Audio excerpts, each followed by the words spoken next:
ஒரு காட்டுல ஒரு பருந்து கூட்டமும் ஒரு காக்கா கூட்டமும் இருந்துச்சு.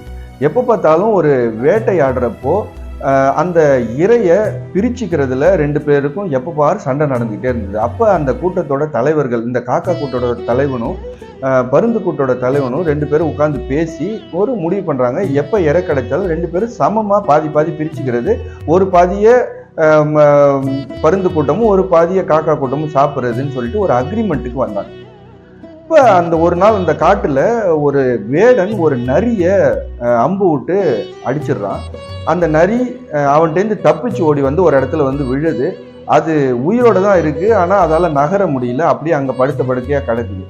அப்போ அந்த இடத்துக்கு வந்த பருந்து கூட்டமும் காக்கா கூட்டமும் இப்ப என்ன பண்றாங்க, அந்த நரிய 2ஆ பிரிச்சு அதோட மேல் பாகம், அதாவது தலையும் அந்த அது வரைக்கும் தலையை சார்ந்த பகுதிகளை வந்து காக்கா கூட்டம் சாப்பிட்றதாவும், பின்பாகத்தை வந்து பருந்து கூட்டம் சாப்பிட்றதாவும் முடிவெடுத்துச்சு. இப்ப நரி யோசிச்சது எப்படி தப்பிக்கிறதுன்னு யோசிச்சது. அது அந்த நேரத்துல என்ன செஞ்சது, வேகமா சிரிக்குது.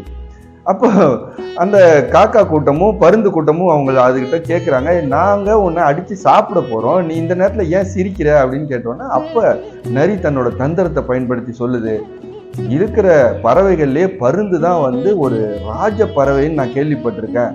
அப்படி பார்க்க போனா என்னுடைய தலைப்பகுதியை வந்து பருந்து கூட்டத்துக்கு தான் போயிருக்கணும். அதுல தான் என் மூளை, என்னோட இதயம், என்ன ருசியான பாகங்கள்லாம் அதுல தான் இருக்குது.